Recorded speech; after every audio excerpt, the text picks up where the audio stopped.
Welcome on in to the Full Court Press. Jason Walker here. We got Eric Frandsen with me in the studio as we're set here for a Thursday edition of the Full Court Press on 106.9 FM, 1390 AM The Fan.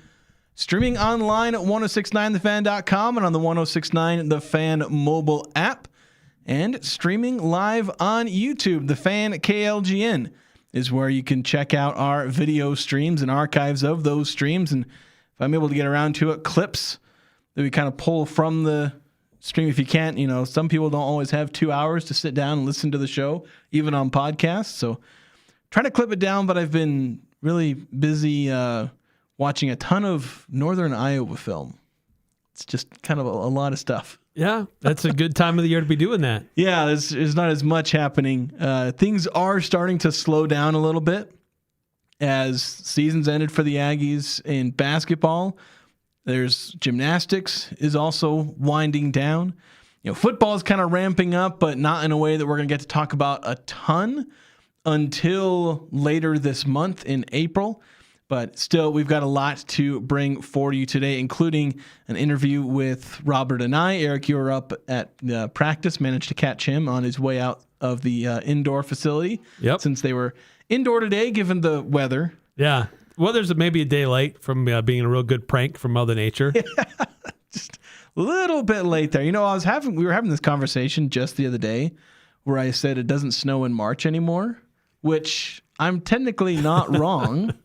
It didn't, it might have snowed technically at some point in March, but it didn't stick. But then, this morning I'm walking to work and it's like, I'm getting pelted by snow.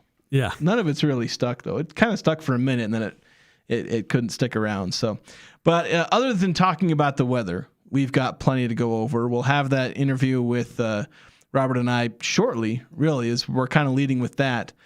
But then we mentioned gymnastics. They were in Baton Rouge today, still are, I'd imagine. I don't think they've flown home yet. Yeah, no, not yet. Competing in regionals. So we'll update you on how they did against a very tough field of teams. Utah State soccer updates. Women's basketball, as women's basketball actually announced a signee. They're the first to announce a signee for basketball. I know men, they're kind of figuring things out. The portal hasn't opened, but portal technically hasn't opened for the women's side either, but it's a non-Division I player. So I believe that's where they can announce it because they don't necessarily need the portal there. Or I think maybe it's JUCO. Because I think Division I, Division II, Division III swept into the portal. So I think it was a junior college player where they don't have to be part of the portal. So that's a bunch of stuff we'll get into later today. Transfer portal stuff for the Mountain West and Pac-12 in general, as there are more players announcing their intentions to leave. So we'll get into that as well. So a lot to go over here on today's edition of the Full Court Press. Not really one topic that's going to dominate everything today. Yeah, there's a lot going on. It's a very busy time of the year. You got the NIT, the NCAA tournament, Final Four. You've got transfer portal news, gymnastics, a little bit of everything today on today's show. So feel free to text in on any of these topics, or since it is a cornucopia of topics, you may have a different one that we haven't already addressed.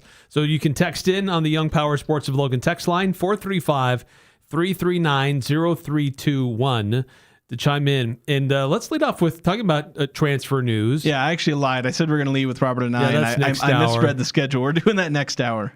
No new news from Utah State. I did see Carson Templin release his own hype video. Yeah, which is... That's something that got the UNLV crowd, because when Dre Gibbs-Lawhorn, I don't know if I ever actually went and saw the post, but he put out some highlight reel of himself, and everyone's like, he's staying, everyone. Gibbs-Lawhorn is staying. And then he was like, I haven't made a decision yet, which at that point, that's when you knew he was entering the portal. Yeah. He wouldn't have come out and say that if he was planning on staying. Yeah, it's almost like I'm showing you the highlights and illustrating my abilities. Doesn't necessarily say one way or the other what his intentions are, but nothing new for Utah State as far as any new players. But one school in the future Pac-12 has suddenly been hit pretty hard, and that's Boise State. And because R.J. Keene earlier kind of made it clear that he was likely going to leave. But then there's been some other higher profile names who've just recently declared their intentions to enter the portal. Drew Fielder, who was this, supposed to be this game changer coming to Boise State last year, was supposed to be maybe the front runner for a newcomer of the year and maybe battle for a conference player of the year type, and never really was very consistent with them. So apparently he's going to put his name in the portal. But another one, which is maybe a little bit more surprising to me, is Andrew Meadow announcing that his intentions to enter the portal. This is a guy who originally committed to Boise State, has been in their program, has gone from being a bench guy to a role player to a starter. It's like he's had this progression, and he's been part of the Boise State system, and now it looks like he may be on the way out as well. Yeah, and if I remember right, I was really kind of driving some Andrew Meadow hype. He was a player that I believed was going to take a big step forward. I knew that guys like Drew Fielder and Dylan Andrews coming in were going to get a pretty sizable role. I actually really liked Drew Fielder. I think he was actually a bit of a disappointment because I thought he had the possibility of being the best center in the conference, which, given the way the all-conference teams went out, see, who were it was Elijah Price. He was the only big on the first team, I think. I think if you actually look at the breakdown of the all Mountain West teams, you maybe by those votings, I think he made second team. And I don't know if there were any other centers, like actual centers on first or second team, but I thought he would be much more dominant, especially rebounding and kind of around the basket, where he kind of just ended up going the way his three-pointer went in kind of too many games. He's a good three-point shooter, but I thought, like, when I watched film of him in the offseason, I thought he was going to be a better, a better enforcer down low. Drew Fielder was, he made the second team. They listed him as a forward. They also listed Tomislav Bullion as a forward. Okay, so I'd say actually Bullion was actually, nobody's ever listed as a center anymore. Yeah. Unless you're like 7'5". So Fielder and Bullion are probably your top two. I'd probably lean more towards Bullion, but I thought Drew Fielder was so. And he was the only Boise State player to receive recognition this year. And so it's actually kind of weird for me to say that Fielder was a bit of a disappointment given he was second team all Mountain West, but I don't know. It was kind of in the same way that I was never truly impressed with Tyson Degenhart, because he would make the all-conference teams, but I never saw him like really truly take over, and especially not against Utah State. Kind of like that guy at Nevada last year, Nick Davidson, where he was a solid player, but he wasn't going to like take over a game. Yeah. So in a lot of ways, kind of similar there. Yeah, so just didn't manage to dominate in as many ways as I thought he would, though by no means a bad player or a bust. Boise State pretty much got, their money's worth, whatever they paid, or if they even paid him at all, for bringing him into Boise. But yeah, so you lose him. I went off on a complete tangent because started this whole thing talking about Andrew Meadow, but he was kind of a disappointment too, in the sense that he was like, again, it's weird to say disappointment because it's the guy who averaged 12.1 points per game, was a solid player. But he was supposed to maybe be one of those, like one of the, like of Drew Fielder, Javen Buchanan, Dylan Andrews, and Andrew Meadow. One of those guys was supposed to be an like first team all conference borderline player of the year caliber player. Yeah, Boise had a solid roster. Yeah. And they just wholly underperformed with that roster. Yeah, and like, were any of those players a disappointment? I think Dylan Andrews comes the closest to that, given the middle of the season that he had. It was awful. Definitely riding the struggle bus for a long time. A lot better toward the end of the season, but yeah, he was when you're on the struggle bus for half the season, having a good end of the year isn't going to help your case much. Andrew Meadow, again, 12 points per game. Javen Buchanan, 12 and a half points per game. Like, none of these players were bad. But one of them was supposed to be your player of the year, again, fill that Tyson Degenhart role of this is your star player. This is your guy leading you to a top, one of the top seeds in the conference tournament. None of them actually took that extra step. So you basically had a bunch of B-level players when one of them was supposed to be an A-, A-level player. And so that's where I'm kind of calling some of these players disappointments, not in that they were bad players, even bad relative to, anyone in the Mountain, any team in the Mountain West. Any of those guys would start for most teams in the Mountain West, but none of them fulfilled their potential as an individual. And in a way, they kind of are, each one of them is a microcosm for what Boise State was as a team. Underperformed based on the hype that was received as they came onto campus. As because in the non-conference, it looked like Boise State was hitting all these home runs. Like, my gosh, this team's going to be right at the top. And they weren't close to that. And, not close to that, but they definitely did not achieve that. And so really frustrating season for the Broncos. And there was a lot of chatter because there was a lot of expectations. Like, this team has a roster that should be doing better than it's doing. Yeah. And the chorus started to get louder and louder about Leon Rice not doing a very good job with what he was given. The fans didn't show up in support. And then you have the embarrassment of the herd coming in and taking over your arena. And even in the top rafters, doing a better job shouting out and doing chants than the rest of your arena combined. So it was a really embarrassing and frustrating season for Boise State. And these players are like, they're done. They're on the way out. They're trying to find something else. Yeah, and that's like... Which is an interesting indictment about what they think the future is with Leon Rice and as they move into the Pac-12. Yeah. Well, I try not to, read into situations or assign what I'm about to explain here. I'll explain in a minute. I don't want to say this is definitely what happened, but there are teams there's a number of different reasons why you might have a mass exodus. One of the most common is just that the team was bad, nobody had fun, they want to go somewhere else. That is a very common thing that has happened. It's not necessarily indicative of toxic culture, although sometimes bad seasons and toxic culture can go hand in hand. I don't want to be drawing any definitive conclusions about teams when I'm throwing out all these speculations. But I think with Boise State, it's much more about just the season wasn't as fun. Like, they didn't live up to expectations. There was a bit of a disappointment. And in that sense, a lot of them want to go somewhere else just because they just get the sense that things, weren't going their way and they don't have a lot of confidence that they can fix it in terms of, having that continuity and then, going into next season. Because there are a lot of teams that can have a slightly underperforming season when they all get together, and then you have a season all together, and then you with that continuity, you then build to something even better the next year. That's something that can really happen. Coaches and analysts and so many people talk about how continuity helps, and this is something Boise State could have had. They were losing some players through graduation, but there are a lot of players coming back. This team was full of juniors. Of course, Javen Buchanan, he's trying to go for another year. He may or may not have it, but Drew Fielder, Andrew Meadow, Pearson Carmichael, RJ Keene, I think, who has another year because I think he has an injury waiver. These are guys who all had one more year. You could have had 4 or 5 guys out of your top 7 or 8 come back. And that is a really valuable thing in this era of college basketball, especially when, again, guys like Drew Fielder, Andrew Meadow, Pearson Carmichael, they're all good players. So maybe they just need one more year with that continuity. They can begin to work toward that potential that we were all kind of ascribing to them before this year, but they just don't believe that they're going to get that. Maybe these are guys who are, with Drew Fielder, where this was kind of his first breakout season.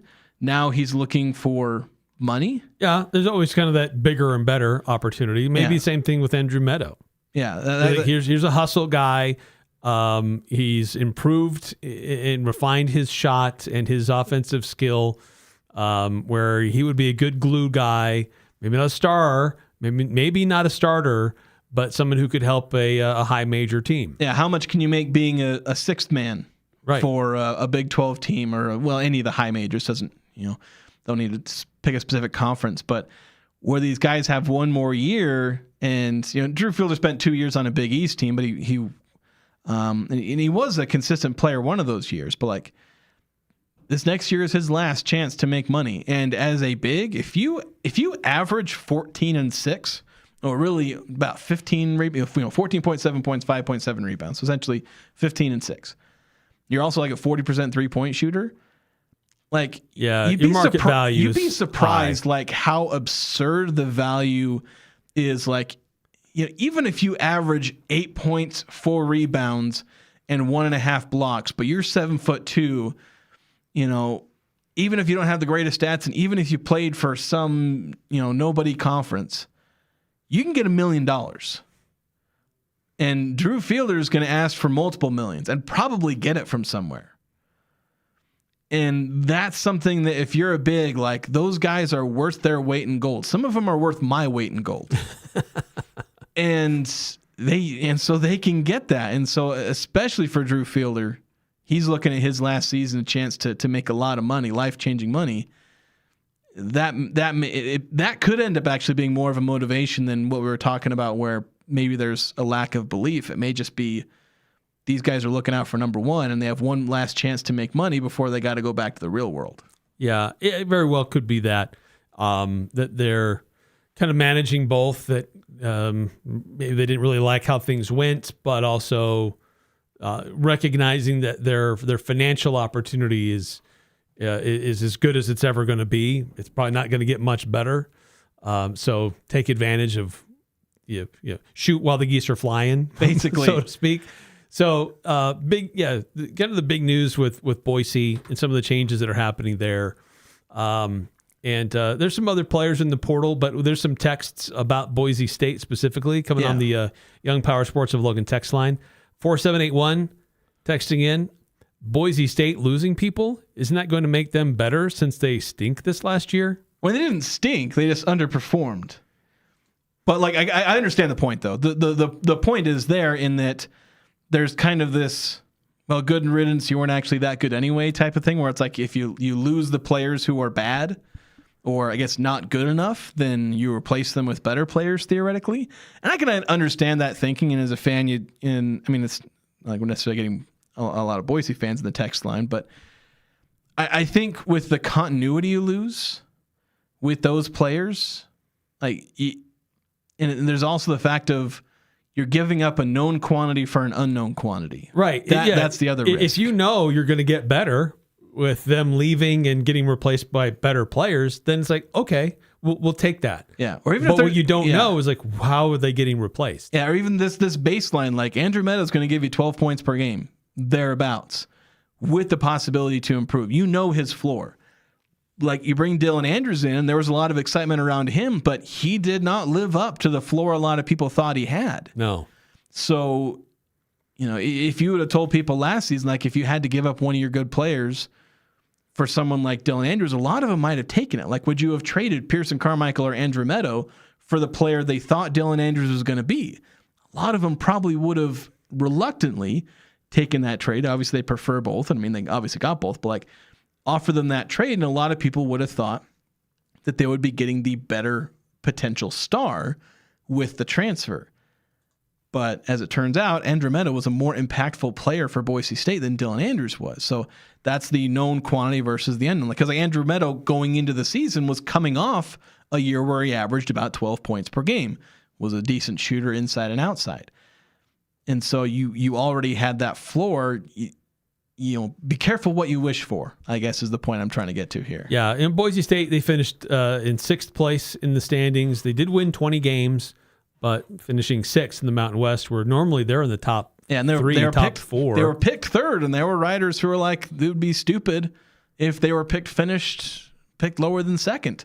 Yeah. Like that was the expectation, is that they were going to be arguably the best team in the conference, maybe even pick up some first place votes. Yeah, 21 season, but still a disappointing season for Boise. Yeah.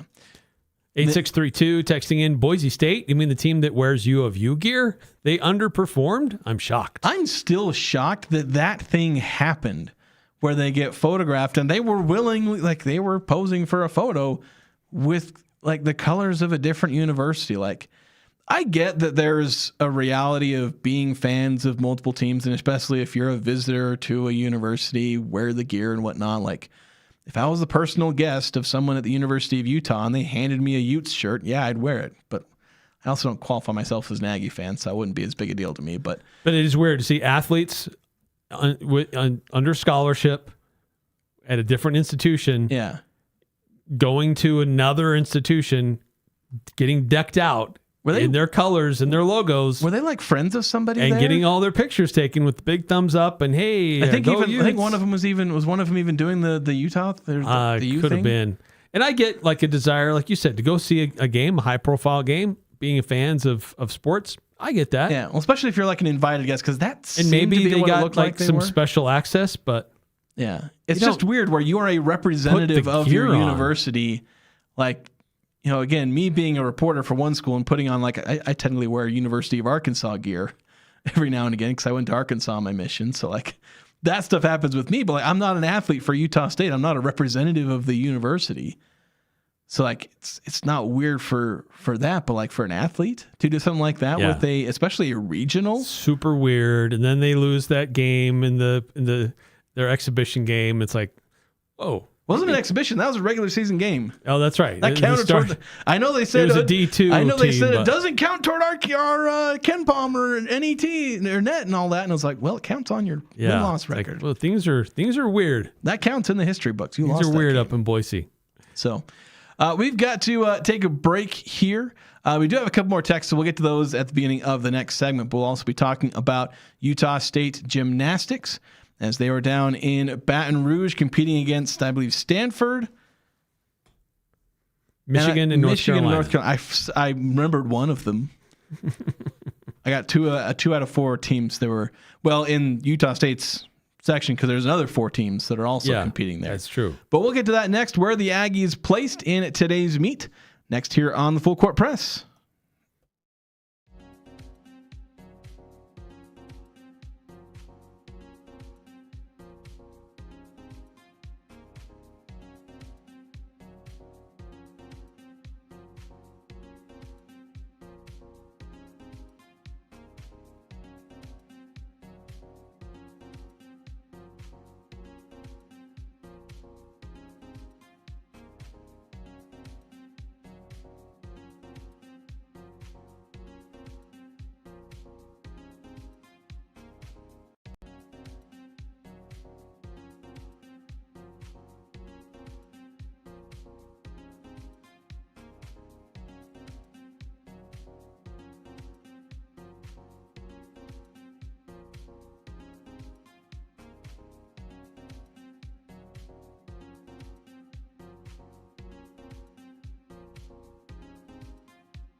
Welcome on back to the Full Court Press. Jason Walker here with Eric Frandsen. Talking about transfer portal stuff. Transfer portal shenanigans. Shenaniganery. however you refer to that as. Sure. Yeah, whatever. Eric Frandsen is all in on me trying out new words there just now on shenanigans. Another portal entry apparently is, now I've lost his name, the big man from Grand Canyon who blocked Utah State all over the place. Oh, yeah. Evans. Chris Evans? No, not Chris. He's the guy who played Captain America. Oh, I don't know names. It was Dennis. That was his name. Dennis Evans. Yeah, Dennis Evans. Think the Aggies can get him? The question is, he was behind some really good bigs. Yeah. And I think he was also like a freshman. Yeah, but that has to do with like a 7. He only played, he averaged only like 8 minutes a game. Yeah, like Utah State, I think, was about his career high in minutes, where he of course, he still only played like 14 or 15 or something like that, something in the teens. And he got into foul trouble, but he blocked like 6 shots, or as Eric likes to point out, blocked 3 shots and a couple of goaltends. Yeah, a few of those. But yeah, he struggled to see time on the court because while blocking shots is something he was incredibly good at, he wasn't always great at everything else, and that can happen to bigs where it's like, yeah, you're really good at blocking shots, but you got to be able to rebound, catch the ball, which is, I don't understand how there are so many centers who have hands that are like twice the size of mine and they can't catch a basketball. I can catch a basketball decently well. Yeah. And I have relatively small hands. Yeah, it's odd. I'm not a super tall person. I don't have super, big hands, but I can catch a basketball pretty well. And if you're a 7-footer and you got hands that can cover like half the face of a basketball, how on earth are you fumbling the ball that much? But there's so many centers who they have hands of stone.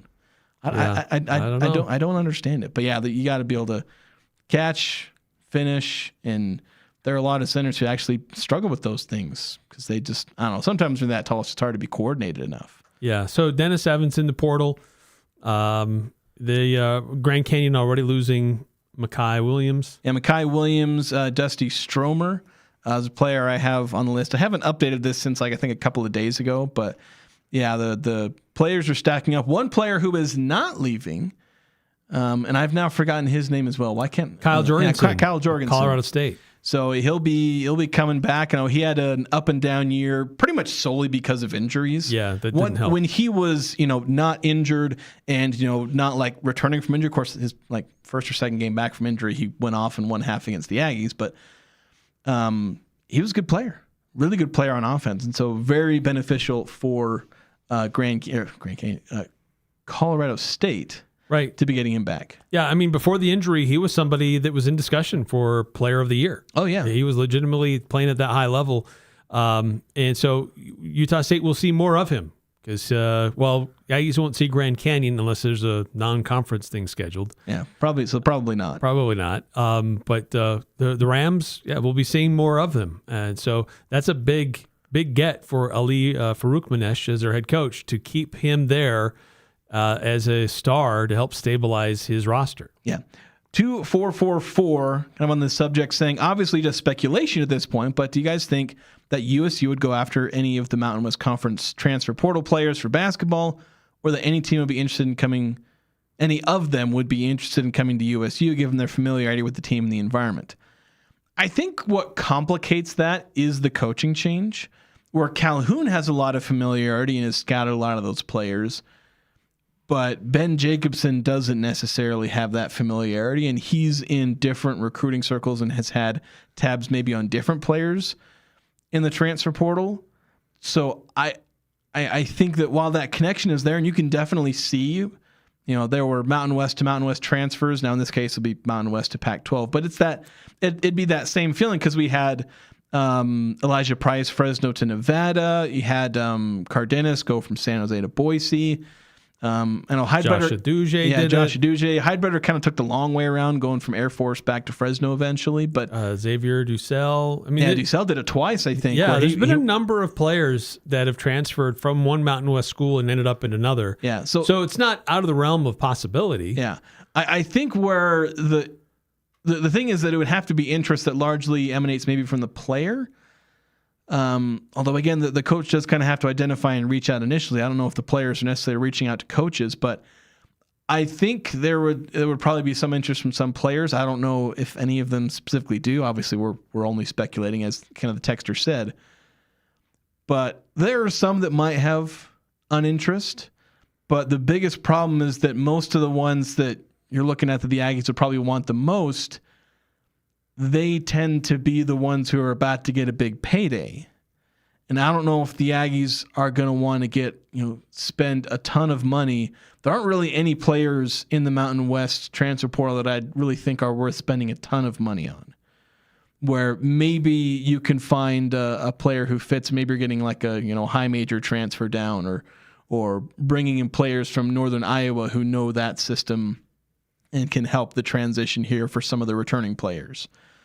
We'll see, though. It's not like none of these guys are good players. Like, even as I downplayed Drew Fielder, he'd be a pretty good starting center for the Aggies. Yeah. Deshaun Gorey is a player. Yeah, a lot of these guys I'd take. Yeah, Deshaun Gorey is a player that I like. I mentioned Dennis Evans. If he's actually able to be a viable center for reasons other than blocking shots, he's a good player.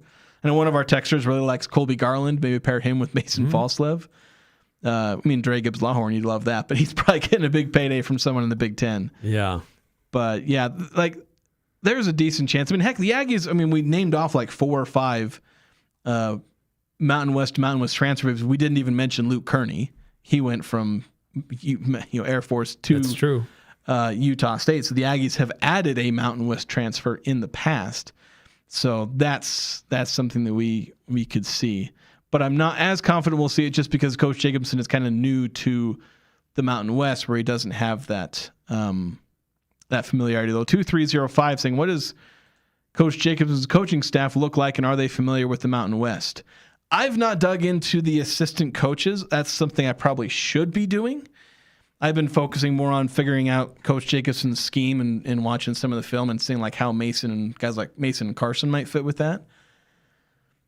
So I have not done that research as of yet to see if they've had like maybe any stops in the Mountain West or different things like that. So I, at this point, can't answer that question. Yeah, I don't know. Actually, the last couple of days, I've kind of been kicking myself that none of us asked him about his coaching staff. Excuse me. To see who we might bring with him and to help him on staff. We talked about a lot of things, but we didn't ask him about who he might have on his staff. So, and there may have still been some question about some of his staff, maybe as candidates to replace him at Northern Iowa, though they have made a decision already and found their next guy. But I couldn't tell you about what his coaching staff looks like and where they've come from or who will even be there, but what their backgrounds are.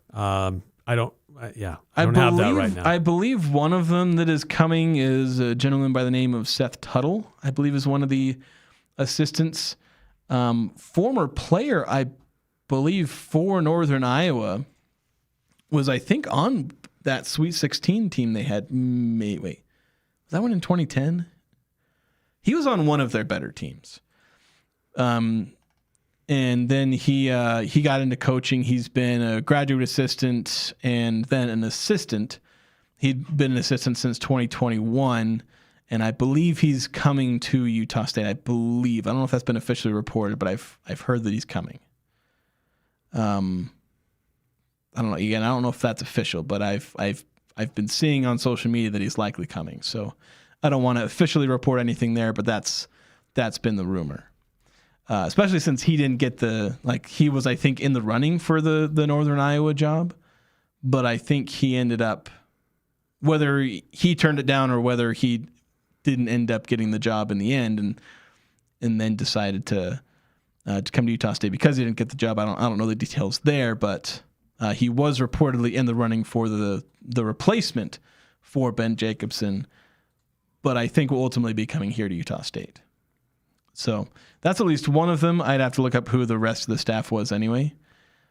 But we'll get a better picture. We're going to be having Coach Jacobson on, I think, early next week is what we're looking at. I've been going back and forth with their media relations staff, and I think we'll have him sometime early. Coach Jacobson on our show early next week.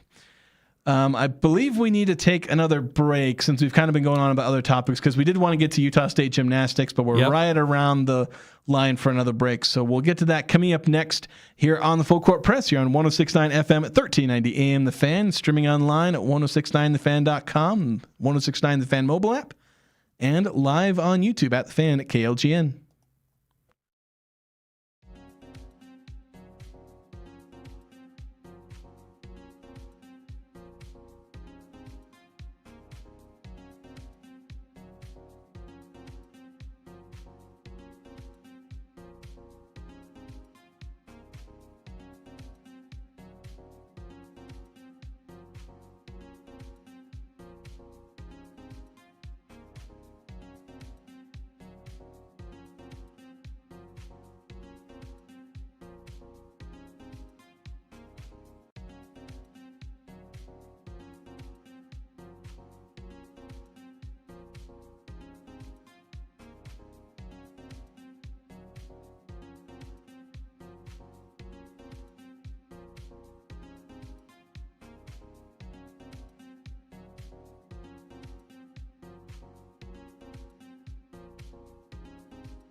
Welcome back to the Full Court Press. Jason Walker here with Eric Frandsen as we continue talking Utah State athletics.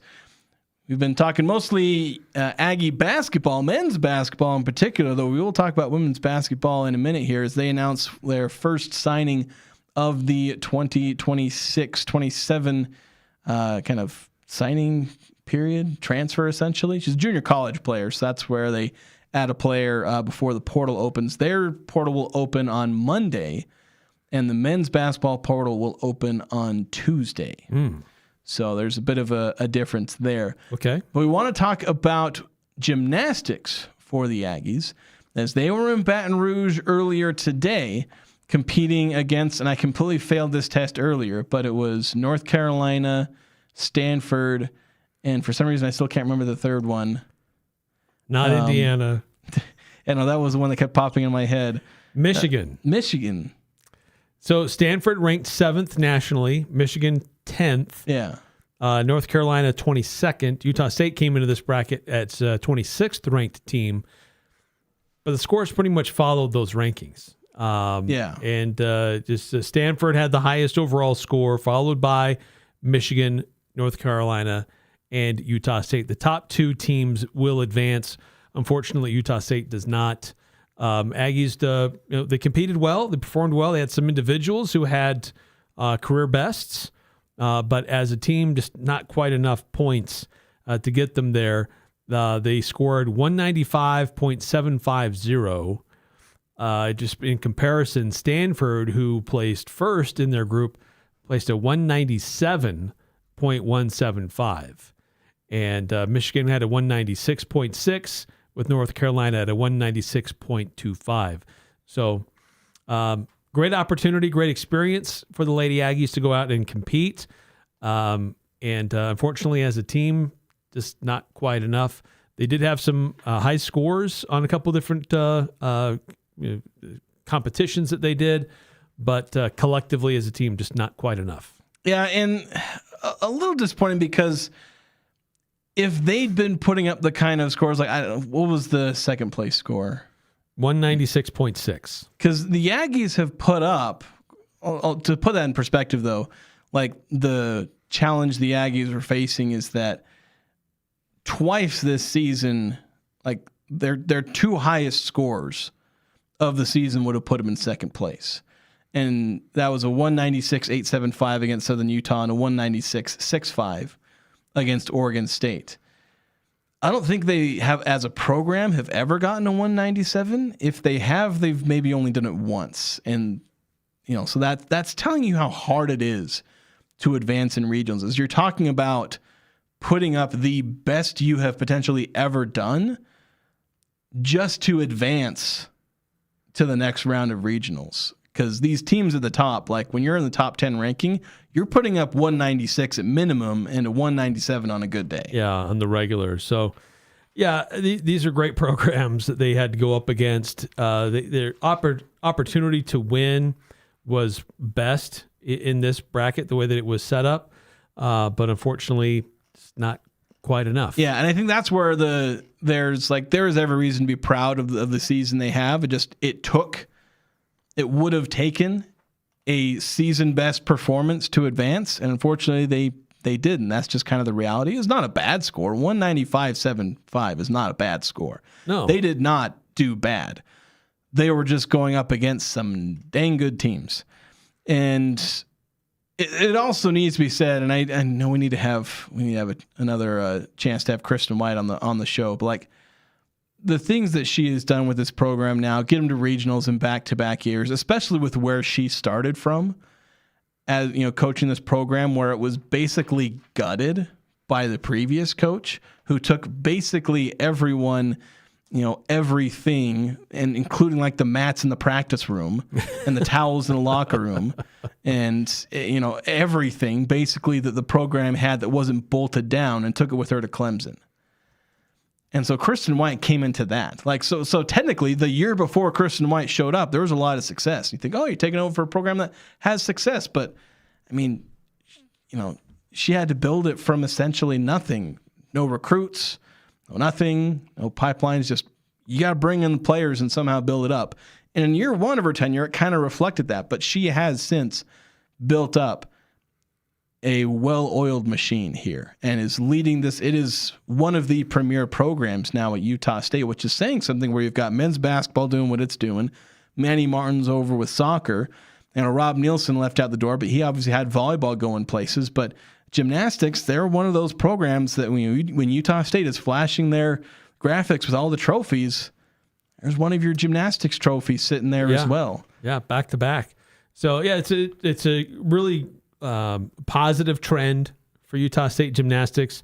29th time Utah State's been in the NCAA regional for gymnastics. What I'm not sure, and I have to double check on this, but if I'm not mistaken, even though the team doesn't advance, there can be opportunities for individuals to specialize or compete in their specific routine. And so I think there are some who probably still qualify for that. I just don't know who that is and how that works. Yeah, I've not checked up on that as well. I've not followed them as in that specific regard.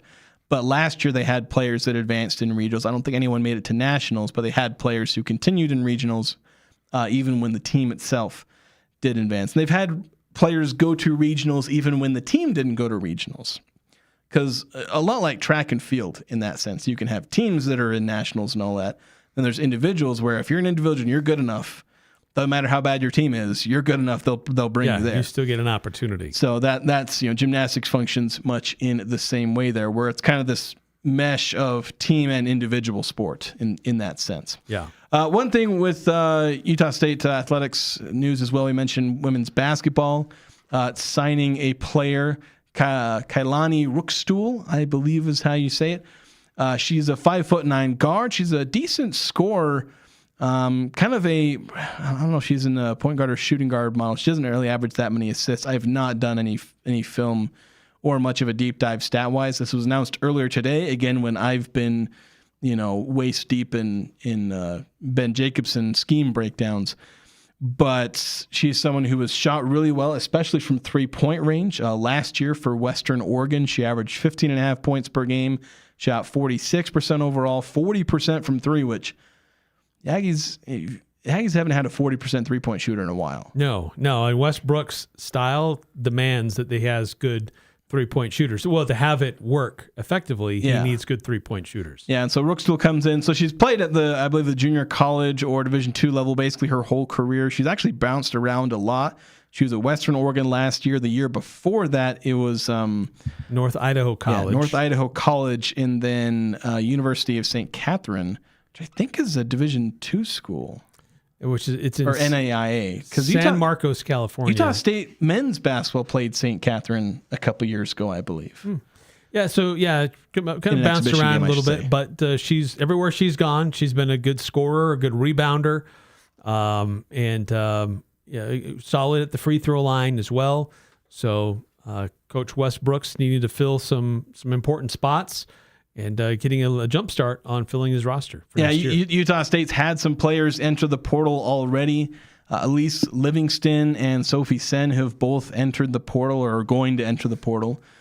And Sophie Sen's getting some pretty good offers. So they're losing some players, and obviously they lose Marina Asensio, who I think wants to try and get a medical waiver, redshirt or whatnot, but where she played like half the season, I don't think she's going to get it, because she would like to be able to come back and play another year, whether at Utah State or somewhere else. She'd like to, but unfortunately, I think that injury she suffered in the middle of the year and ended up being the last game of her career. But yeah, Westbrook's trying to bounce back after a year that's kind of full of what might have been with all those injuries. They might have gotten to double-digit wins or better. But now they've got to start this process over. They did a really good job in the recruiting cycle last offseason of getting some players with some really good potential. Now they've got to be able to do that again and then overcome bad luck. Yeah, keep them healthy. That's just kind of the thing they've got to deal with. One more just a real quick note of Utah State athletics, especially women's sports. Mia Lopez for Utah State soccer. She's going to Argentina. She will be part of the U19 U.S. Women's National Team, and they've got some friendly matches down there in Buenos Aires. So best of luck to Mia Lopez. All right. We do need to take a break. When we come back, there are a few texts rolling in, some from like really early in the show that we didn't actually have a chance to get to, a couple of them there. So we'll get to those texts, and we'll wrap up the first hour next here on the Full Court Press on 106.9 FM, 1390 AM, The Fan.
Welcome back to the Full Court Press, and a reminder that at Napa Auto Parts, you can get batteries, headlights, wiper blades.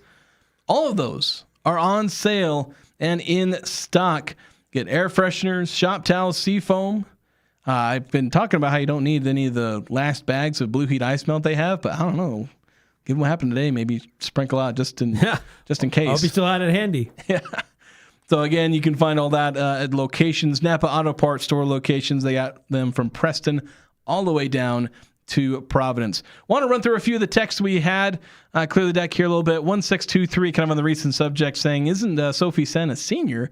How can she be in the portal? I was under that impression too. I'll be honest. I thought she was done after this year, but she's in the portal.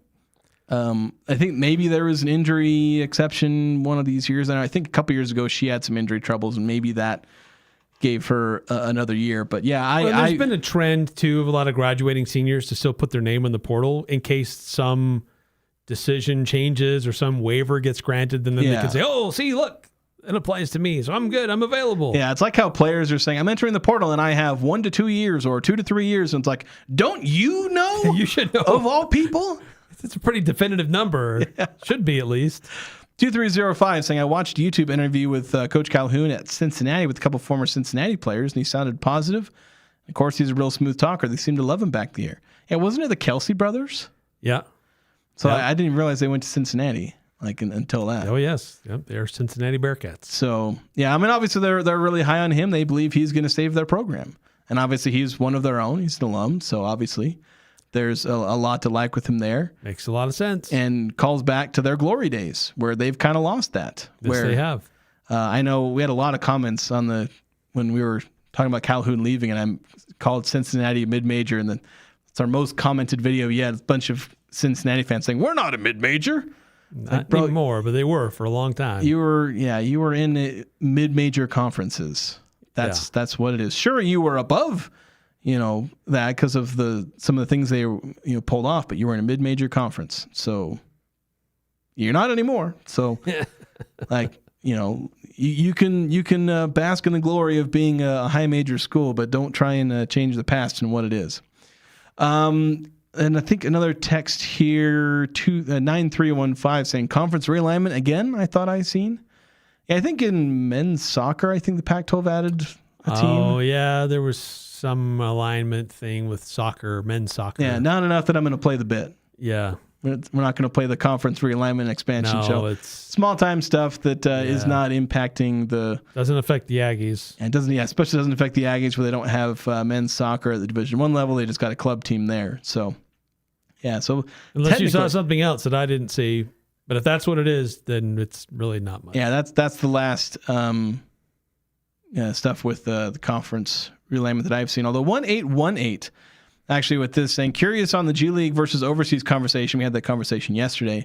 So I've noticed we've seen more Aggies take their talents to the G League instead of going overseas. Has the money improved in the G League to make it better to stay in the States to play in the G League? I think, one, it's easier. Like going overseas is hard. It's hard on you. It's hard on if you have a family. A lot of players try it, and they just, some can make it work. Even if they're good and could stay on the roster, it can be hard mentally. But I think the G League money has improved recently. So some players just kind of prefer to be in the G League as opposed to, going overseas and taking kind of the hardship there. Well, just the G League offers the quickest path to the NBA. Okay. That'll be it for the first hour. Make sure to stay tuned. We've got more coming up next.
Welcome on back into the Full Court Press. Jason Walker here with Eric Frandsen on 106.9 FM, 1390 AM, The Fan. Streaming online at 1069thefan.com and on the 1069 The Fan mobile app. And live on YouTube at The Fan at KLGN. That's The Fan at KLGN is where you can find us on YouTube.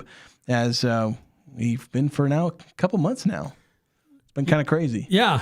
It's just trying to expand, make it easier for folks to find our content one way or the other and interact with us, because you can leave comments on the YouTube stream. You can always text in on the Young Power Sports of Logan text line, which we're probably more prone to see sooner or quicker. Yeah, if text on the stream and we don't say anything about it, it's probably because we didn't see it, not because we hate you or something. Yeah, yes. There's nothing personal. It's just we're better at, especially where I'm switching between so many tabs.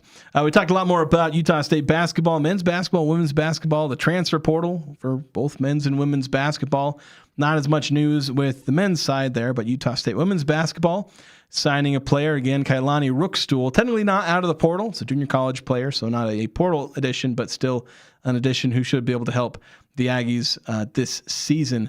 2444 actually on the text line, since we're talking about it, saying, let's get Xavier Zenz to Utah State. Just watched a little tape on him, and I like what I see. Looks like Wisconsin and Illinois are also in the mix, though, so his recruitment won't be easy. Yeah, so if you haven't seen Xavier Zenz, I believe he was a commit, like hard commit, to Northern Iowa. But with, obviously, the coaching change, there's now a reopening of recruitment, and kind of that goes for all of the players in I think there were 3 recruits that were part of their signing class. Northern Iowa's, did I say Northern Illinois earlier? I meant Northern Iowa if I did say Northern Illinois. But yeah, so Zenz is one of those. Yeah, there's a report that he has a visit set up with Utah State, but he's also going to visit Wisconsin and working towards visiting with Illinois. Yeah, this is a guy who was Mr. Basketball in Wisconsin. This is a good player. He's a 6'7" wing, great shooter.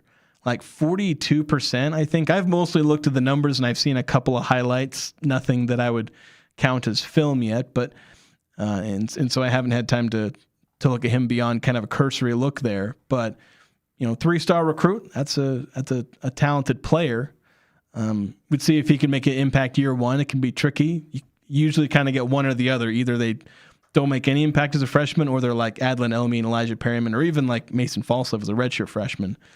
So we'll see if he even commits to the Aggies. I know there's another player who seems to at least be showing some interest in the Aggies. That's Jordan Boyd, who I only kind of noticed because he followed me on social media, and then as I started kind of stalking him in return, social media stalking, I noticed he's following a bunch of Aggie accounts. So at least he's following. Like if he's following me, it means he's gone down the list of Aggie accounts, followed them, and finally gotten to me. Like I'm somewhere on there. He's but going deep. Yeah, he's gone a ways. Going for the deep tracks there. So if he's followed me, he's probably followed a lot. And I think he's followed by and follows in return one of the assistants formerly of Northern Iowa, I believe soon to be at Utah State. So there are a couple of different high school recruits that Ben Jacobson is trying to get to follow him from, instead of going to Northern Iowa, to come to Utah State instead as part of their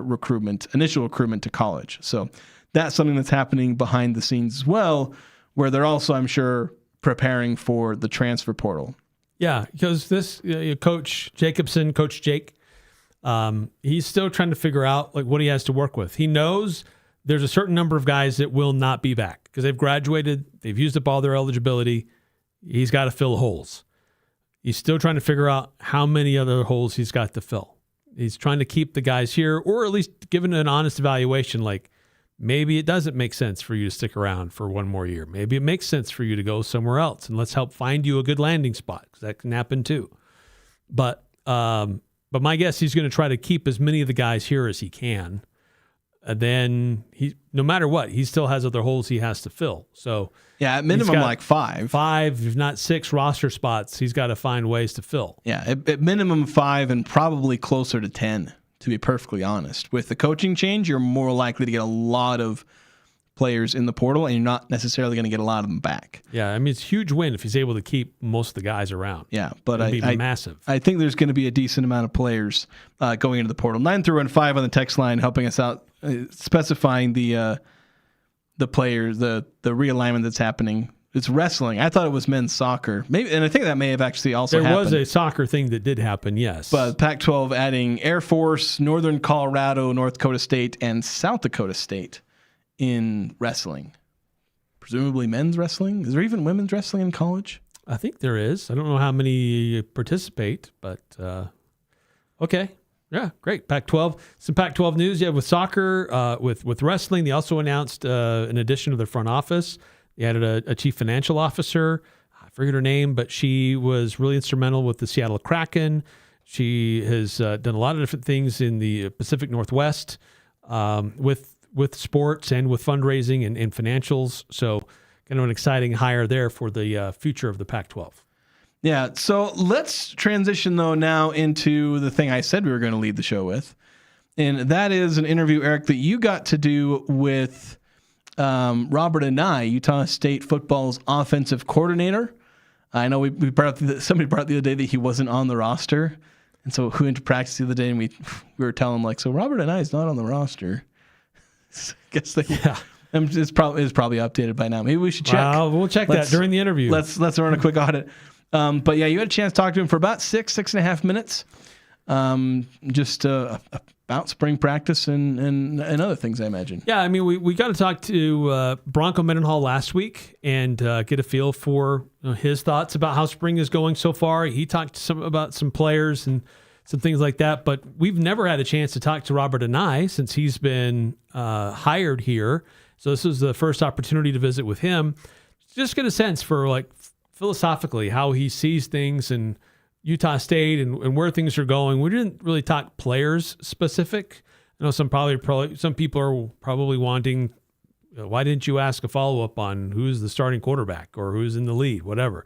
It's just based on the answers and based on the time that we had.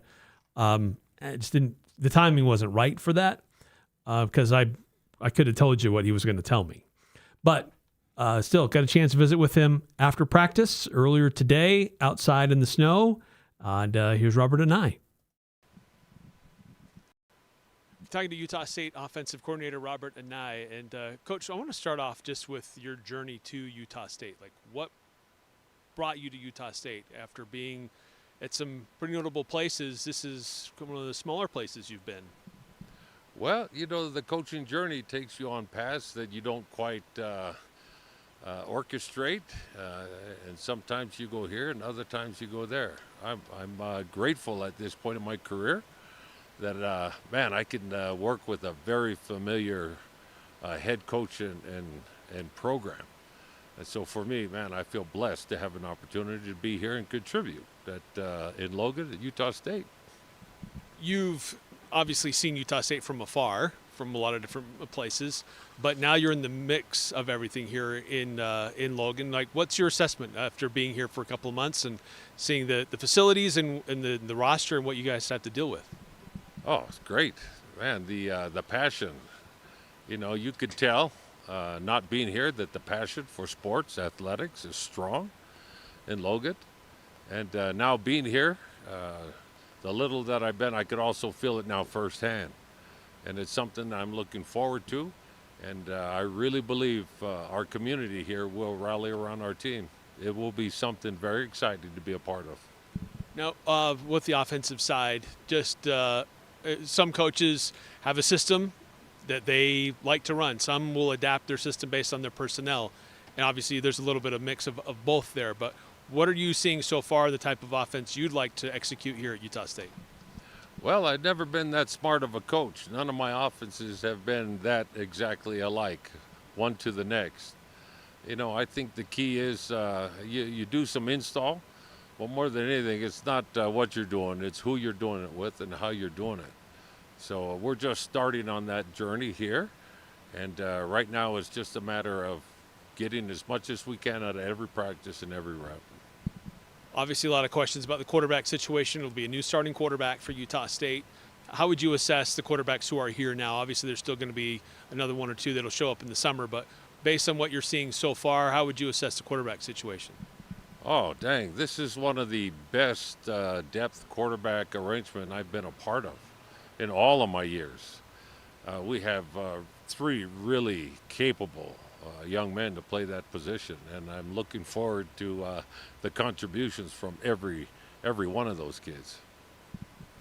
Last year with Bryson Barnes, it was a physical quarterback, a lot of power run that he would do, a lot of scrambles that he would do. Sometimes that's how it was designed. Sometimes it was because protections weren't always what they needed to be.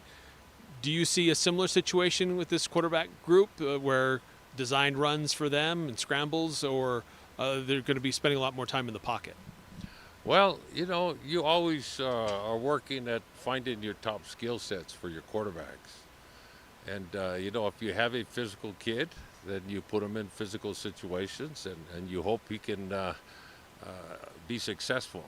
If you have a kid that works better in space, you work that part. Right now, it's too early to tell and to declare which way our quarterback position is going, other than we're trying a bunch of things.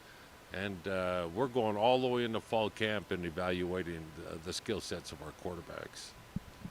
With the recruiting this year, adding some big guys, tight end / fullback, Coach Brendan Hall calls it like a rhino position, kind of seems to indicate that there might be more of a power run type mentality with this offense. How would you assess that, and what are you seeing so far from some of those guys? Yeah, I think if you got running backs that can run downhill and read things, you want to do that. And, I'd like to see us get behind a really solid running back offense. So we're looking forward to growing at that spot, putting our players in arrangements to showcase that, and becoming and developing that group as a blocking unit to do that. So all of that's in play in spring ball. You're more than halfway through your spring practices now. What would you like to still see done before you have your final spring practice and your spring showcase? Continued expert learning, because at this point you are going to separate yourself in the learning world. And those that get the most out of the second half of spring ball are not pacing. They're not pacing their learning. They're not pacing their effort. They're not pacing their mindset. And I'm hoping that kind of stuff shows up more often than not. As you mentioned, you and Bronco have a long working relationship, and we met with him last week, and he said it's just like you guys never were separated. You pick up where you left off, but it's a different group here. But kind of seeing kind of his style and what he's expecting of this team, and also moving into the Pac-12, just assessing where this team is at and where they still need to be. Well, from a coaching standpoint, man, I love being here because the trust factor is very high. So, man, I love that part. And the team part with the conference, man, we're going to play it out. I think it's a wide open conference. And, we have yet to determine who's the established front runner until we hit the field. So I think this first year with the new conference, a lot's going to be determined on the field, and then we'll kind of see the identity of how the conference shakes out. And then my last question, just about wide receivers. There's a lot of turnover at the wide receiver room, a lot of new guys there. How are you assessing kind of the wide receivers and how they're looking so far and progressing? Well, we are throwing the ball quite a bit, and, we're sorting through that as well. So, if you just got here, show up. The opportunity is there. So we're halfway through spring, and it's really tough to say whether we've hit the nail on the head, the wide receiver rope. But the deal is get open, catch the football, or settle in the zone, catch the football. Either one. Lots of opportunities for our guys to showcase their coaching and their determination. Robert Anae, thank you so much, and good luck this spring. Thanks for having me. So Robert Anae, just outside the indoor practice facility today. Shouldn't they just practice it outside just to get used to the weather? Maybe, but maybe that's something you do more in the fall. Get ready for it. No need to put anybody out there. They might slip. Except they're like get an injury. That's true. You don't want to. You don't want there's that balance of you can get injured more, but like even in the fall, like most of the time when we're doing the interviews in the fall, they're usually at the indoor. if just based off of just kind of my thoughts. Of course, you're at post practice more often than I am, so I guess are they usually at Merlin Olsen Field for practice? Usually they're in the stadium for practices. And in inclement weather, they'll move indoors. I mean, there's quite a few times in the spring they'll be in the indoor. But I think that Bronco Mendenhall prefers to practice in the football stadium as much as possible. Yeah. Like other coaches would regularly be in the indoor in the springtime. But if it's wet, then they'll usually move it inside. But Bronco doesn't always do that. Yeah. Like he wants his guys to practice in the elements. Yeah, you got to be ready. You're going to play in the elements. Yeah, you got to be ready for that. Sometimes when you're working on specific things, you don't want to be like trying to factor in weather or inclement weather. Yeah. You want to be able to focus on this specific thing, and you want to be able, because practice is for controlled situations. And so if you want to try and do something with the weather, and that's kind of part of your controlled scenario, but sometimes you got to work on stuff and not have to worry about the rain. Yeah. It's, again, with practices in this football team, there's still a lot we don't know. There's a lot that we're going to have to rely on what we see here in a few weeks when they have their spring showcase for the fans. But all we have to go off of are what the coaches are saying so far. And in regards to the offense, you got a number of quarterbacks who are there, who are healthy, not a ton of experience, and they do have different skill sets. So it was interesting what he said about maximizing his quarterback. If he performs better in space, how do we create space for him? If he's a good physical guy, how do we create opportunities for him to showcase his strength and his power? Yeah. Because of the quarterbacks that they have, they're not carbon copies of each other by no means. They're not drastically different. Like one is an absolute pocket passer versus one is a forward scrambler, but they are each of them have different strengths and different weaknesses. Yeah. Well, you kind of have two camps where there's kind of two similar I can't speak for the kid whose name I still struggle to pronounce, Ketchkearney, I think, the walk-on. I don't have any kind of beat on him, so I can't speak to him as far as his archetype. But you have two broad archetypes: the bigger, taller, potentially more physical. Although even within that, because that's Brady Goodman and Grady Brosterhouse. Although Brosterhouse has a little bit more of a scramble.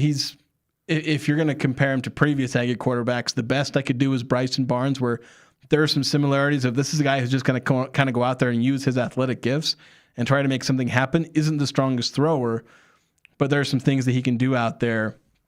I got to see Brosterhouse next to Maryland and Hillstead. And he is a bigger dude. He's big. He is a bigger dude compared to those guys. Because Maryland's like 5'11", 6 foot. Maybe. Yeah. And Hillstead is 5'10", 5'9", and Brosterhouse is like 6'4", 6'5", or I forget maybe he's 6'3". I forget what he's listed at. Goodman, I know he's not there, so we're not seeing him yet. Goodman's a lot closer to Brosterhouse than the other guys. Yeah, he's another guy that can stand tall in the pocket. Of course, he is athletic, and that's why I say there's some similarities with Brosterhouse. They're both big and can run. Hillstead and Maryland both have, those are probably your two most talented throwers, I would say, as far as their arm talent, but they're both small. They're both athletic. Maryland is actually in the threat to run category. Well, this is a track athlete with track speed. Absolutely. Whereas Hillstead is more of a can scramble if he needs to, but you're not going to do it a whole ton. Yeah. It's not like he's you're not going to build a run game where he scramble first kind of option. Yeah, he is not going to be someone who is going to be consistently involved in the run game. He'll scramble when the option's there. Yeah, he'll scramble. You can run but a read option if you need to. But it's not like you're going to call a play. Yeah. For him to use his legs. Yeah, and if you do, it's not very often. That's kind of the key with him. So he's not an integral part of the running game. Whereas if really any of the other three were the starting quarterback, you would integrate them into the running game. Maybe you'd hesitate a little bit with Caleb Maryland, mainly because of durability issues and not because of talent issues. Where Goodman and Brosterhouse are probably a little more capable of taking a hit because it's just physics at that point. Yeah. With how big those guys are. But yeah, so there are kind of two broad camps, although as we kind of talked about, even within those camps, there can be some differences. But yeah, so there are a lot of different ways that they can go with this offense. But I think we're going to see them, like, you have Anthony Garcia on the team who can still come in and play quarterback if he needs to. And last year they used him pretty much like whenever he was lined up at quarterback, I don't know if he ever actually threw the ball when he took a snap behind center. Like it was always like double pass or reverse pass, things like that. I feel like he had to have at some point, but just based on my own memory, it feels like he never like from that kind of wildcat took the ball and then threw it. It was always running. But like you can try and do something like that with him this year. And of course, they said they might even try him punting. We'll see if that happens. But like maybe instead of where last year they would throw in Garcia for an odd run play, you could put in Grady Brosterhouse. Like that's what Virginia did last year. Kind of, it was more of a tush push type, short yardage situation. The Aggies might have a package like that where they bring him in there and they say, we're going to line up our 11 guys and we think our 11 guys are stronger than your 11 guys. And bring we're going in to the Rhino package with Brosterhouse under center. Yeah. You'll get short yards. So, and I think that's something they could do is where they have a lot of this varied talent at the quarterback position. If you include Anthony Garcia in that conversation as well, you have a lot of versatility that you can play with without locking yourself in. Like, like if you bring in Brosterhouse for a short yardage situation, you'd be like, surprise, he's throwing the ball. Congratulations. You just gave up a 25-yard touchdown. Right. When you were expecting a QB sneak on 4th and 1. And, it's the same thing they were trying to do with Garcia, and were successful at times with that. So that's some things they can do. So while maybe Hillstead is your starting quarterback, I would expect, like in the scenario where Hillstead is a starting quarterback, I would still expect to see Brosterhouse in like 8 out of 12 games, if not almost all of the games or all of the games, for some situation or the other where his skill set becomes useful. Yeah. A couple of messages coming across on our YouTube channel. ABC123, ABC99. Interesting handle. He was chatting the other day when you were gone. Yeah. What was Robert doing in 2025? I saw he had a gap in his coaching career following the 2024 NC State season.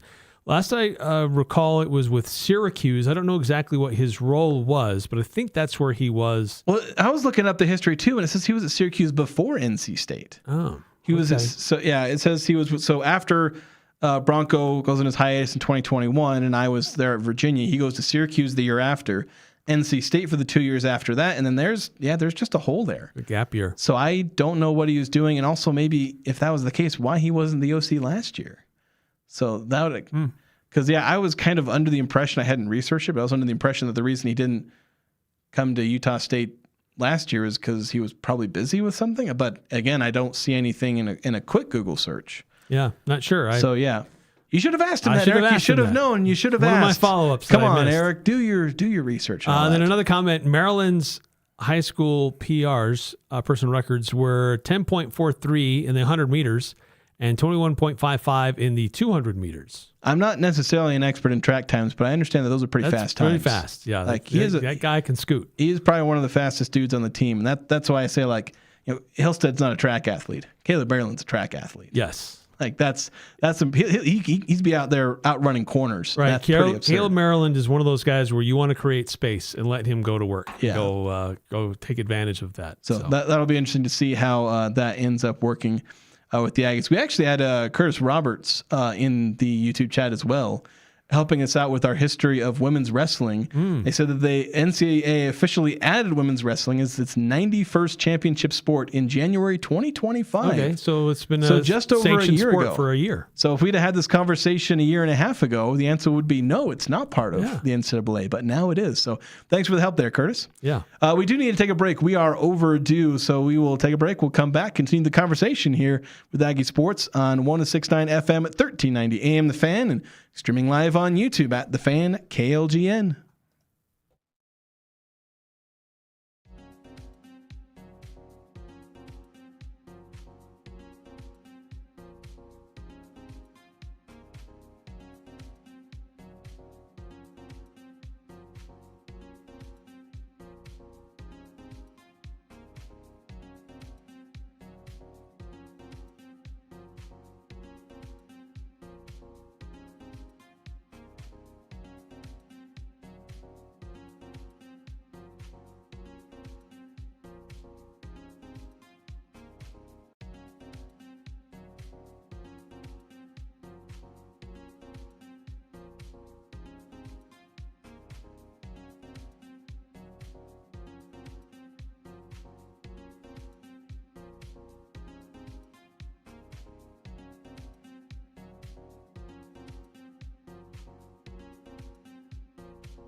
Indoor air in our area can be up to 5 times dirtier than outdoor air, especially during the dry winter months and even the spring dry months. Yes. Feels like winter's still here.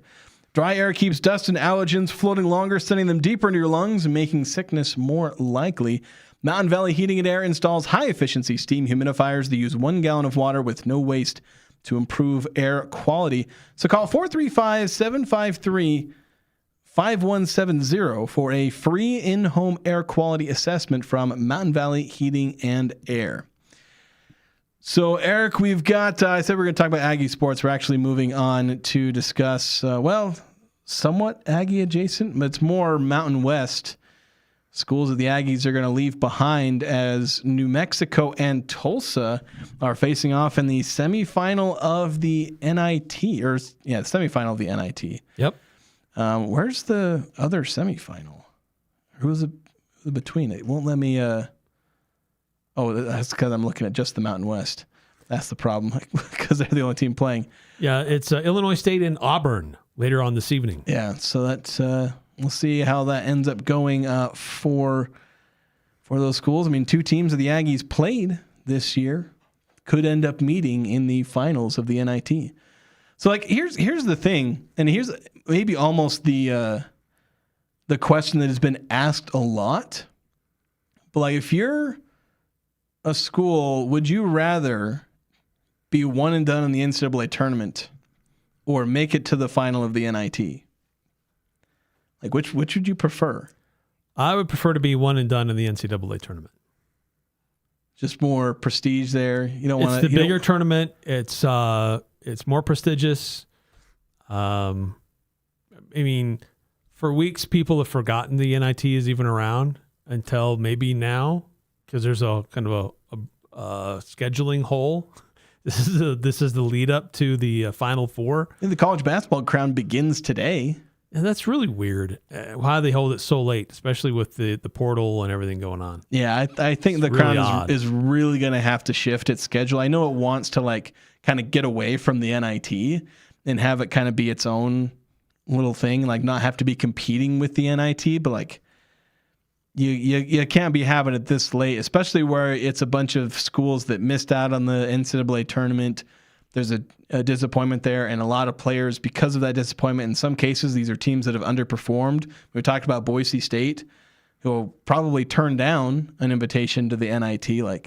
Yeah. And there's a reason for that. So it's like having it this late, one of the teams competing, heck, 2 of the teams competing in the first round of the crown today have losing records, Eric.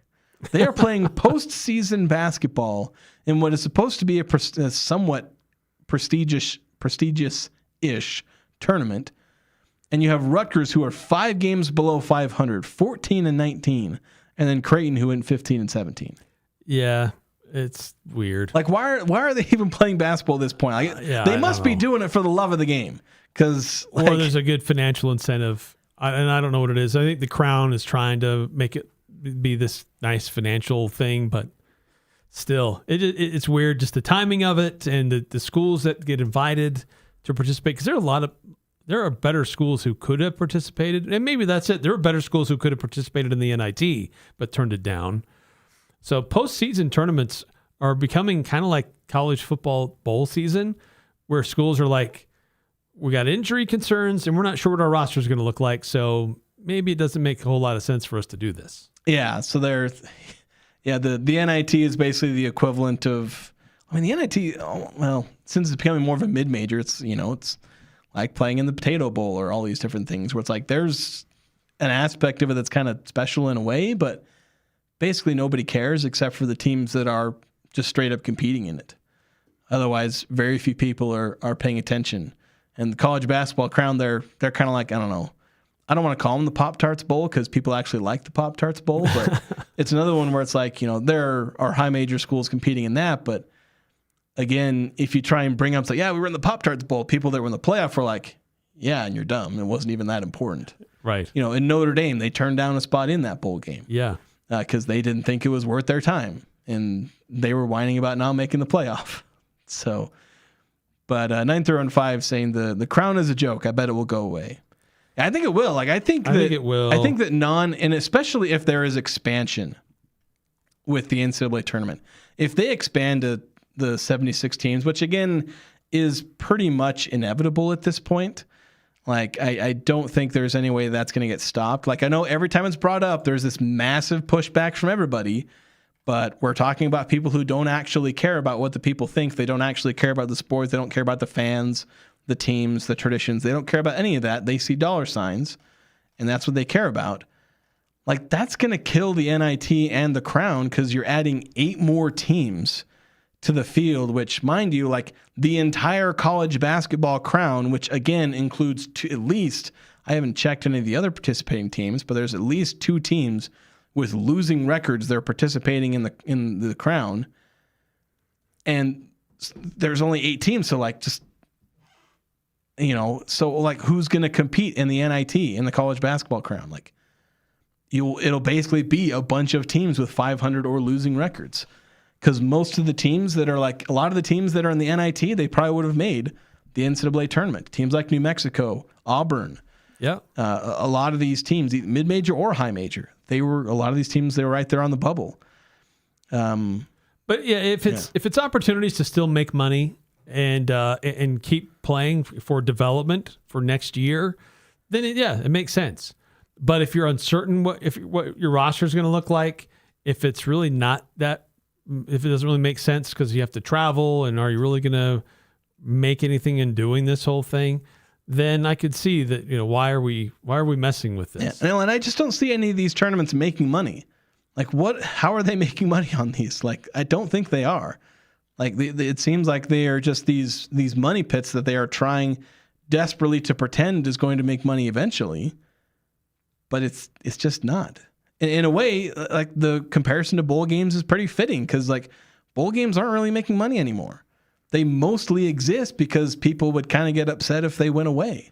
Well, they exist because they help ESPN fill inventory. Yeah, I guess that's true.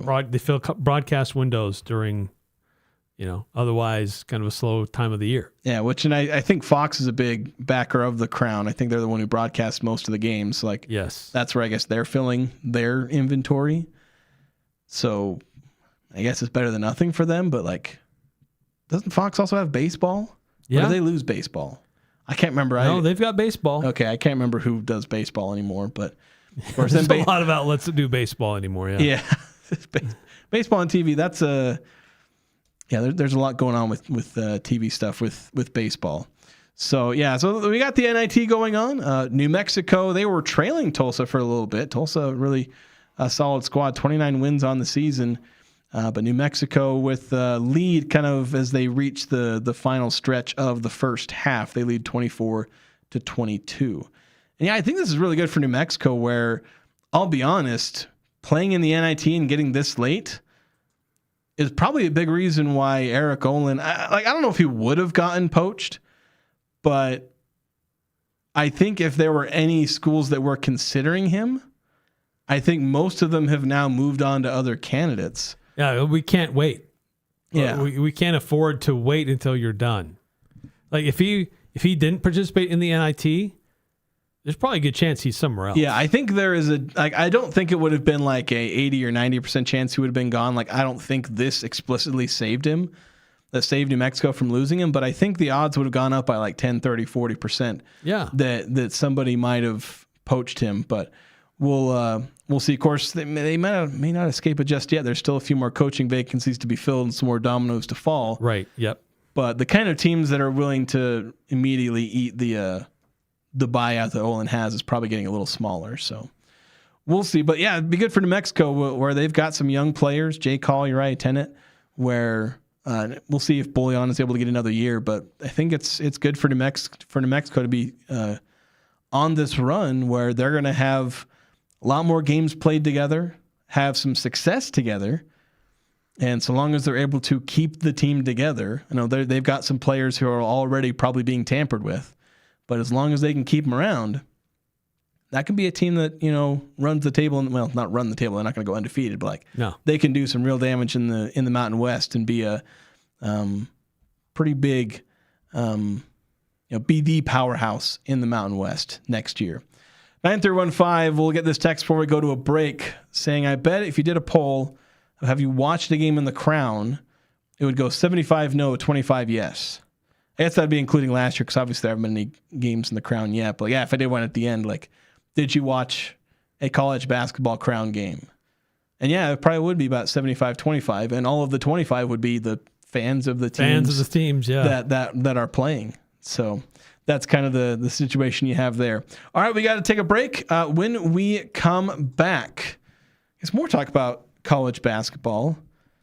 There was a coach who basically quit their job because they weren't getting resources from their school. So we'll get into that next here on the Full Court Press.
This Saturday, April 4th, grab the kids in Easter baskets for the Young Power Sports Easter Egg Hunt. 10 a.m. to 12 noon. They've got food, music, and big prizes for 4 different age groups. And Eric, there's a rumor there's a $100 golden egg. That's one of the prizes. Ooh, sounds exciting. So that's something that you can go check out again just a couple of days from now. So make sure to be ready for that and head over to Young Power Sports, 10 a.m. Be there or be square, I suppose.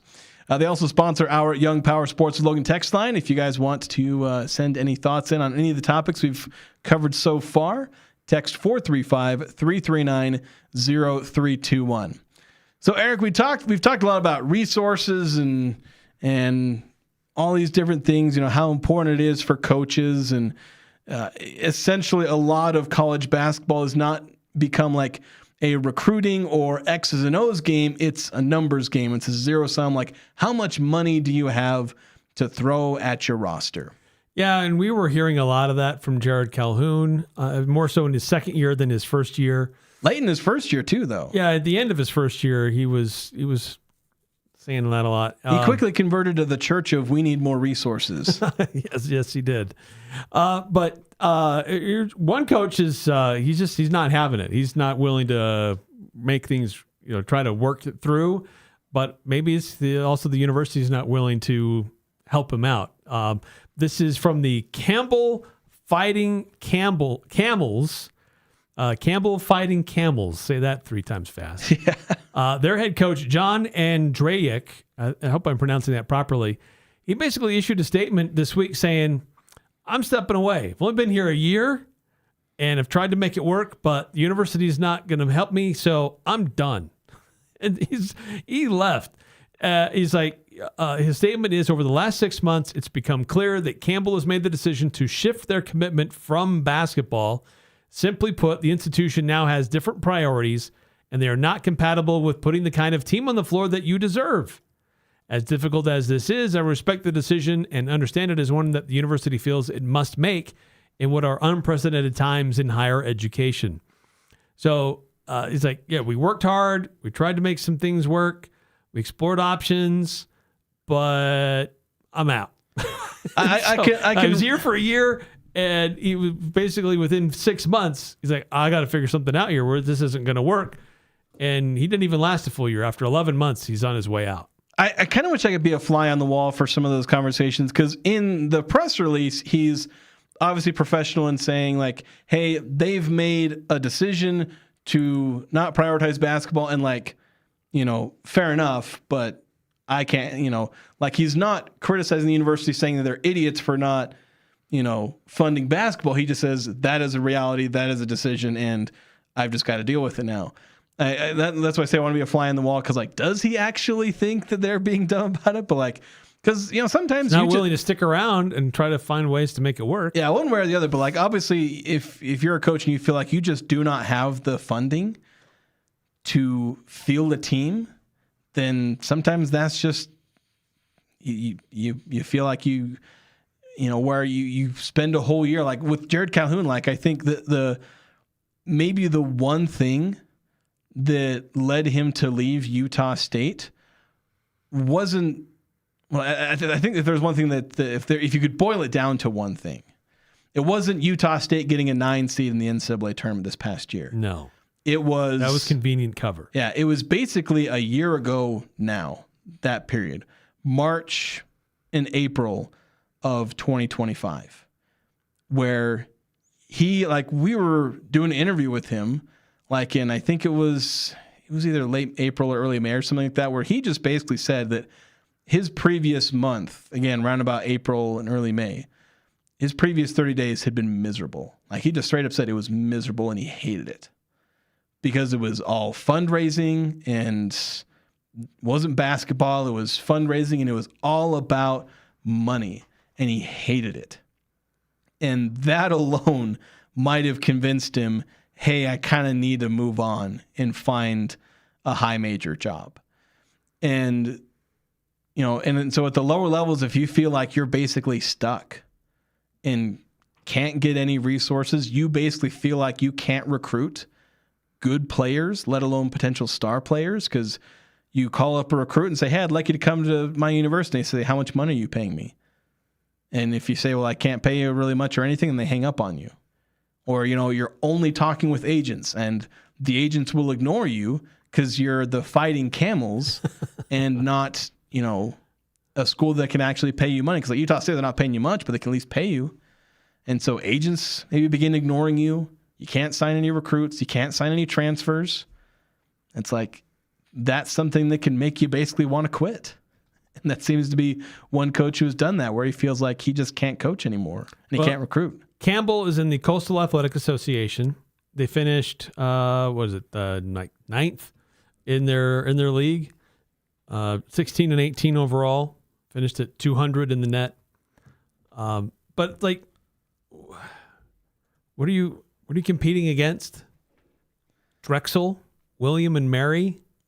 I mean, but it's not so much in like in conference. Like if you just can't even field a good team, like because sure you're competing directly against the 10 to 12 teams or whatever, but like there's 365 teams in the NCAA, and you're competing with all of them for the recruits and the transfers and all that.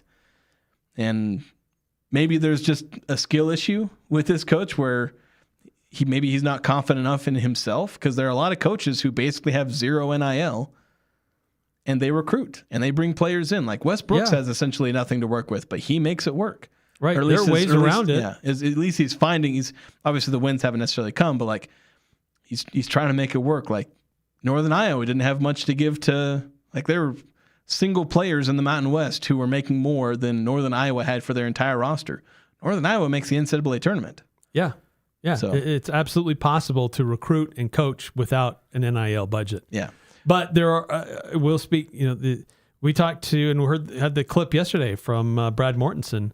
Like there are institutions that get leaned on heavily to subsidize athletics.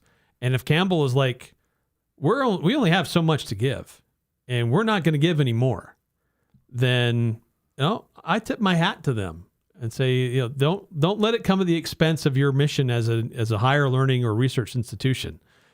Utah State has they have the funds to do that. Not every institution has the funds to play that game. And so for Campbell to say, you got to go find it on your own. At some point, you got to be an actual school and not a sports team pretending to be a school like some schools are. And if coach doesn't want to play that game, then he's got to move on. Yeah. 9938 saying, blows my mind that a full ride scholarship is not enough anymore. Yeah. No kidding. There are a lot of players who should be content with a full ride scholarship. There are too few that thousands of young adults would love to have a full ride scholarship at an institution like Utah State, but can't afford it. And there's a lot of players who, like, if you're AJ DeBonsa, no, a full ride scholarship is not enough. But if you're a player who's getting recruited by the Fighting Camels, maybe have some self-awareness. Yeah. So anyway, we got to take a break here. We'll be back. We got Pick 6, the return of Pick 6 here on the Full Court Press.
We're back here on the Full Court Press.